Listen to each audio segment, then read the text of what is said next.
안녕하세요. 이현우 작가입니다. 지금 부동산 거품이 정상화되어야지 꽉 막혔던 우리나라 내수 경제가 정상으로 돌아가기 시작할 텐데요. 하지만 연초부터 둔촌주공 PF를 살리기 위해서 세금을 투입하고 또 건설사들을 살려주고 이게 정말 최악의 선택이었습니다. 그리고 50년 주담대, 한국은행의 기준금리 동결 등 그동안 최악의 선택을 계속해 왔습니다. 결론적으로 부동산 정상화 시기만 미뤘지 해결된 거는 아무것도 없습니다. 이제 정부도 더 이상 내놓을 카드가 없습니다. 그래서 이제부터는 2차 부동산 정상화가 시작될 조짐을 보이고 있는데요. 2차 부동산 정상화는 1차 때보다 훨씬 더 길고 혹독한 시간이 될 것입니다. 그래서 오늘은 지금 언론에서 말하지 않는 부동산 시장 어떻게 돌아가고 있는지 이런 거를 살펴보고 앞으로 지금 여러 가지 위험 상황이 많이 있거든요. 우리나라 부동산뿐만 아니라 우리나라 경제에도 심각한 타격을 줄 수도 있는데 그런 것들도 같이 살펴보도록 하겠습니다. 지금 일단 언론들은 9개월째 상승 중이다. 이런 식으로 한결같이 부동산 시장을 열심히 띄우고 있는데요.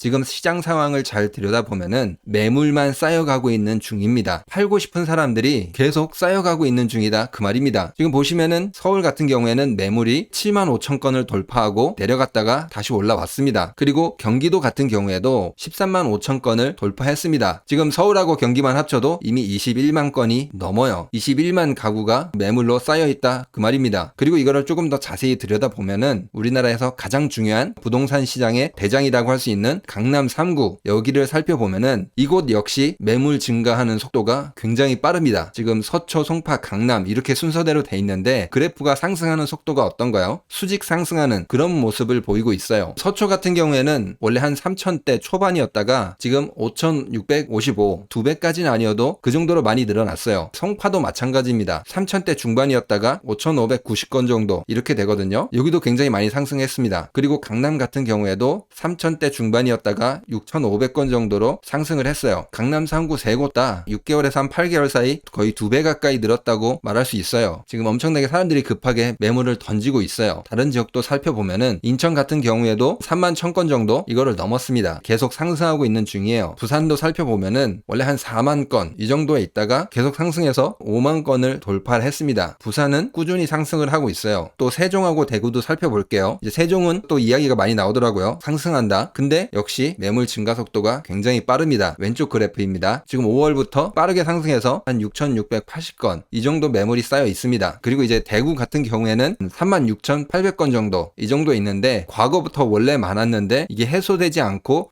조금씩 더 올라가고 있는 수준입니다. 살펴보니까 다 한결같이 매물이 쌓여가고 있습니다. 그리고 이제 매물이 앞으로 더 쌓여가고 부동산 시장이 꺾일 수밖에 없는 이유 이거를 살펴보도록 할게요. 지금 보시는 그래프는 서울 아파트 거래량이거든요. 제가 빨간색으로 표시한 부분이 최근 들어서 조금 이제 상승한 부분이에요. 8월에 한 3,800건 정도 이 정도로 상승을 했거든요. 5, 6, 7, 8 거래량이 과거보다는 조금 상승을 했어요. 근데 이제 여기서 확 꺾일 가능성이 굉장히 높습니다. 9월에는 3,085건 이렇게 나왔거든요. 근데 이제 아직 시간이 조금 더 있죠. 여기서 조금 더 추가될 수 있을 것 같아요. 비슷하게 뭐 3,800 잘해봐야 조금 더 많이 그 정도 비슷한 수준에서 끝날 거예요. 거래량이 그렇게 많이 늘지 않는다는 겁니다. 그리고 지금 이렇게 올라간 거래량도 사실은 이제 영혼까지 끌어모아서 올린 거예요. 이렇게 올라간 게 결국에는 뭐 50년 주담대 이런 걸 해줬기 때문이거든요. 지금 이렇게 상승할 수 있었던 이유 정부에서 이런 걸 해줬기 때문이에요. 그런데 50년 만기 주담대 이게 문제가 있어서 하지 말라 뭐 이야기가 나왔죠. 자기네들도 생각하기에 너무 위험한 것 같아서 그만하는 것 같아요. 뭐 60대인데 50년 만기 주담대 대출 받았다 뭐 이렇게 나오는데 100세까지 정말 대출 갚다가 환갑 넘은 자녀한테까지 대출을 물려주는 이제 그런 대출이 돼버렸잖아요. 문제가 많아서 이제 취소가 된 것 같은데 아무튼 이런 정책적인 요인들이 있어서 이게 시장이 잠깐 반짝 반등을 한 건데 이런 거를 할 수 없다는 거예요. 그리고 지금 이거 대출을 보시면은 예금은행에서 주택담보대출이 얼마나 늘었냐 이거를 나타낸 그래프거든요. 갑자기 4월부터 올라가는 속도가 엄청나게 빠릅니다. 그럼에도 불구하고 거래량은 굉장히 작았어요. 그러니까 마지막 뭐라고 할까요? 불꽃을 태웠다 그렇게 볼 수 있다는 거죠. 마지막 발악도 이제 할 수 없다 그 말입니다. 지금 올라간 거래량 다시 밑으로 떨어질 겁니다. 요 앞에 있던 이런 소화되지 않는 물량들 경매 나오던지 아니면 금매 나오던지 아니면은 뭐 버틸 수 있는 사람은 더 버텨보든지 뭐 이렇게 되는 거죠. 근데 이제 버티기도 어려울 거예요. 지금 다시 주담대 금리가 상승을 하고 있거든요. 지금 이미 7% 넘어서 최근 살펴보면은 매주마다 상승하고 있는 것 같아요. 8% 혹은 그 이상까지도 충분히 갈 수 있다고 생각합니다. 거래량을 살릴 수 있는 그런 요인들 더 줄어든다는 거죠. 그리고 안타까운 이야기지만 대출을 받았던 사람들 이렇게 지금 정책 자금으로 부담으로 밀어주고 자꾸 연장해주고 뭐 이렇게 정책을 펼쳤는데 결국에는 어떻죠? 지금 다중채무자 450만 명만 덩그러니 남아있어요. 3개 이상의 금융기관에서 빚을 낸 다중채무자가 450만 명이라고 합니다. 1인당 평균 1억 3천만 원을 대출받았다고 해요. 소득의 60% 이상을 빚 갚는 데 써야 되는 그런 처지라고 합니다. 1억 3천이 누구 집 이름인지 모르겠지만 쉽게 갚을 수 있는 그런 돈은 아니잖아요. 소득의 60%까지 빚을 갚는 데 써야 된다고 하면은 이 사람들은 정말 고통스럽겠죠. 그래서 던지는 사람들이 늘어난 것 같아요. 이제 계속 이 사람들은 어쩔 수 없습니다. 더 낮은 가격이라도 빨리 처분을 하고 빚을 정리하는 게 맞습니다. 버티면은 버틸수록 더더욱 고통스러운 날을 보내게 될 거예요. 뭐 아무튼 주담대 금리 상승하고 금리 높아서 너무 힘들어하는 사람들 이런 거를 보니까 사람들이 어떻게 돼요? 계약을 그냥 포기해버리는 그런 사태가 지금 발생하고 있습니다. 물론 너무 비싸서 포기한 것도 있죠. 사람들이 한번 찔러봤다가 상황이 이렇게 여차여차 어려우니까 아니구나 하고 도망가는 거죠. 이런 식으로 시장에서 사람들이 다 빠져나가고 있는 그런 모습이 보이고 있어요. 여기까지만 해도 부동산 정상화가 그래도 괜찮아요. 그렇게 고통스럽진 않을 수 있어요. 매물을 조금 더 싸게 내놓고 내가 손해를 보면은 끝날 일이거든요. 하지만 뭐가 남았죠? 대규모 구조 조정이 남았습니다. 이게 지금 뉴스에서는 잘 안 나오는데 직장인들이 뭐 이야기하는 사이트 들어가서 둘러보니까 지금 대기업들도 구조조정 하려고 그런 계획을 이미 실행하고 있습니다. 직장에서 나오게 되면 어떻게 돼요? 사실 이게 가장 무서운 거예요. 다중채무자 아니더라도 멀쩡한 분양 받은 사람들도 이자나 대출 이런 걸 내지 못하면은 이렇게 되면 집을 이렇게 파는 게 아니라 집을 뺏길 수밖에 없어요. 정말 비참한 건데 회사에서 나오면은 사실 생활하다 보면 다 쓸 거잖아요. 그럼 이제 나중에 생활비도 없고 수입도 없고 또 집도 뺏기면은 이거는 정말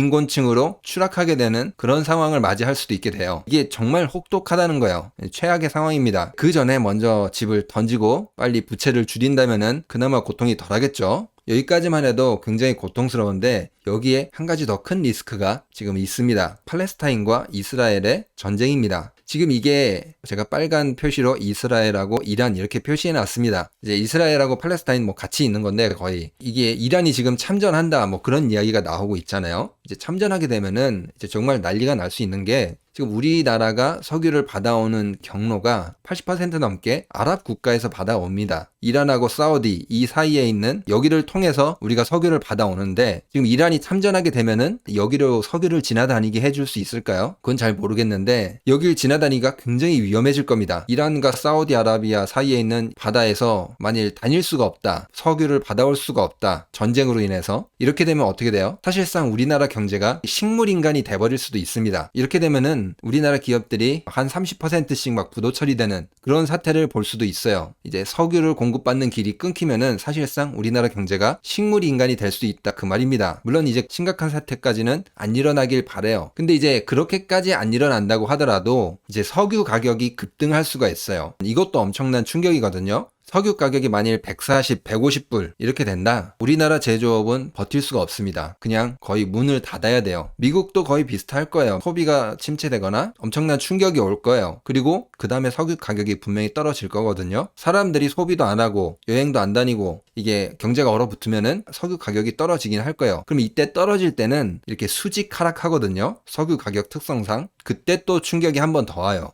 석유 회사들이 무너지게 되거나 또 여기에 돈을 투자한 펀드들, 기업들, 은행들, 금융권들 같이 무너지게 되는 위에서부터 무너지는 그게 같이 오게 됩니다. 이게 충격이 두 번 올 수 있다는 거예요. 두 번의 충격이 올 텐데 이거를 다 받아내야 된다 그 말입니다. 뭐가? 우리나라 경제가, 우리나라 부동산이 지금 이런 위험에 또 처해 있습니다. 그러니까 정리를 하면은 뭐 9개월째 상승 중이라고 하는데 결국에는 매물만 심각하게 많이 쌓여가고 있고 소화가 되고 있지 않다. 그런데 거래량이 지금 반짝 늘었지만 이거는 정부가 정말 쥐어짜내서 상승한 거기 때문에 이게 결국에는 주택담보대출 금리가 오르고 정부도 돈을 지원해 줄 수 없고 또 이런 채무자들이 늘어나면서 결국엔 어떻게 된다? 부동산 시장이 더더욱 빠르게 얼어붙는다. 이제 여기까지만 해도 힘든데 또 뭐가 온다? 대규모 구조조정 이제 시작되면은 정말 비참해질 것이다. 그리고 또 다른 외부 충격. 만일 원유 수입되는 길이 막힐 경우에는 우리나라 경제가 식물인간이 될 수 있다. 그 정도까지 안 가더라도 석유 가격이 급등하게 되면은 또 다시 급락하게 될 텐데 이 충격이 두 번에 걸쳐서 올 것이다. 물론 이제 지금 이렇게 다 망하게 되면은 사실 금리는 내려갈 거예요. 그때부터가 사실은 부동산이라든지 자산을 헐값에 매수할 수 있는 그런 기회가 될 수 있다고 저는 생각하고 하거든요. 이제 그거는 그때가 돼서 또 이야기하도록 하겠습니다. 그러면 이제 오늘 영상은 여기서 마치도록 하겠습니다. 구독과 좋아요, 알람 설정, 그리고 후원은 영상을 만드는데 많은 힘이 됩니다. 감사합니다.